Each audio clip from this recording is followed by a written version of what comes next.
ஸ்ரீ சந்திர புஷ்கரணி தீர்த்த மாஹாத்மியம் பாகவதர்கள் கூறினார்கள். துறவியான ஆன்மீக குருவே, சந்திர புஷ்கரணி எனப்படும் புனித தீர்த்தத்தின் பெருமையை எனக்கு கூறுங்கள். அதே போல கவேராவின் மகனான தர்மவர்மனின் கதை. பரமபுருஷ பகவான் ஸ்ரீ ரங்கநாதர் அடுத்து என்ன செய்தார்?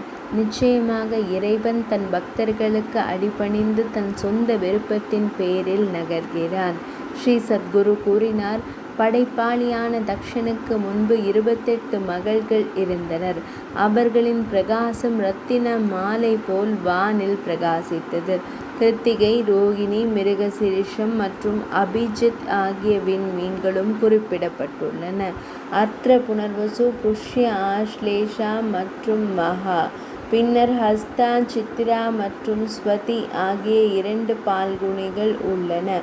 விசாகாவும் மூத்தவள் அனுராதா மற்றும் மூலா. ஆஷாட மாதத்தில், அதாவது ஆடி மாதத்தில் ஸ்ரோணம், ஸ்ரவிஷ்டம், சதாபிஷேகம் என்று, அதே போல பிராஷ்டோபாதத்தின் போது ரேவதி என்ற 2 மகள்கள் பிறந்தனர்.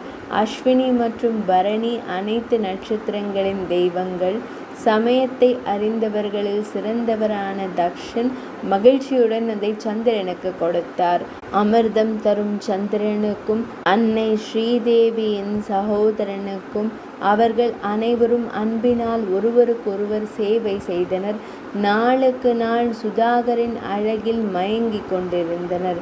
அந்த மனைவிகளில் சந்திரன் சமமாக அழகாக இல்லை. அவனது மனம் ரோஹிணியின் மீது பற்று கொண்டது. அவன் காமத்தால் ஏமாற்றப்பட்டான். அப்போது தக்ஷனின் மற்ற மகள்கள் மிகவும் கோபமடைந்தனர். ஒரு முறை அவர்கள் தங்களின் ஆபத்தை பற்றி தங்கள் தந்தை தக்ஷனிடம் கூறினார்கள். அப்போது தக்ஷன் கோபம் அடைந்து பெருமை வாய்ந்த சந்திரனை சபித்தான். காச நோய் வரும் என்று வைதவ்யன் தன் மருமகனிடம் கூறினான். நோயின் காரணமாக நாளுக்கு நாள் சந்திரனின் கதிர்கள் வலுவிழந்து பலவீனம் அடைந்தன. மிகுந்த மன உளைச்சலுக்கு ஆளான அவர் இந்த விஷயத்தை பிருகு முனிவரிடம் தெரிவித்தார். இது புனிதமானது மற்றும் தூய்மையானது மற்றும் பாவங்களை அழிக்கிறது மற்றும் பூமியின் சிறந்த புனித ஸ்தலமாகும். சடங்கு சம்பிரதாயங்களை செய்த பிறகு பிருகு முனிவர் பகவான் ஸ்ரீ மகாவிஷ்ணுவிடம் கூறலானார். பின்னர் சந்திரன் பூமியில் இறங்கி ஒரு புனித இடத்தை மிகவும் தூய்மையாக்கினாள். இது அனைத்து பாவங்களையும் அழித்து புண்ணியமானது மற்றும் குணப்படுத்துவதற்கு அற்புதமானதாகும். நாட்டின் கிழக்கு பகுதியில் ஜம்பு மரம் என்று அழைக்கப்படும் பழமரம் உள்ளது. சம்பிரதாயப்படி ஜம்புகேஸ்வரரை நிறுவி தெற்கு பக்கத்தில் மலர்களால் அலங்கரிக்கப்பட்ட ஒரு மலை உள்ளது.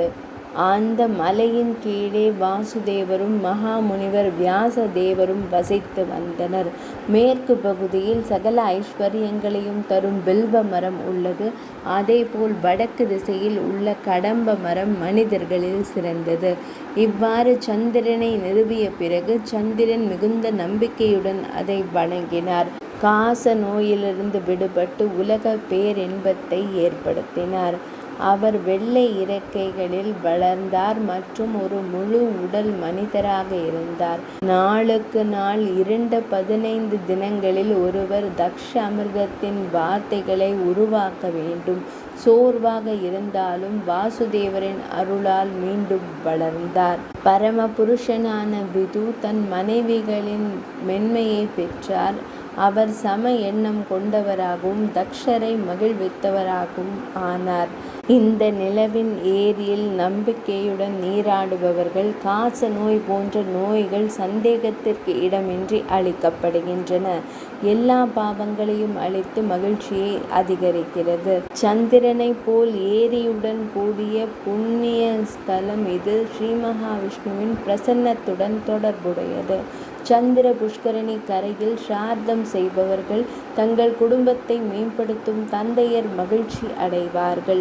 சந்திரன் ஏரியின் கரையில் அவர் பரிந்துரைக்கப்பட்ட சடங்குகளின்படி பிராமணர்களுக்கு கொடுத்தார். உணவு, பசுக்கள், செல்வம், ஆடை எது கொடுத்தாலும் தீராதது.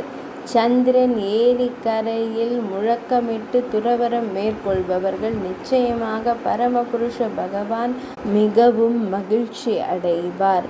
கங்கை மற்றும் பிற பெரிய ஆறுகள் சந்திரன் ஏரியின் நீரில் பாய்கின்றன. உலக நலன் கருதி அங்கு வாழ்ந்து அனைத்து பாவங்களையும் போக்குகின்றனர். ஜம்புகேஸ்வரர் ஆலயம் சந்திர புஷ்கரணி தீர்த்த கரையில் உள்ளது.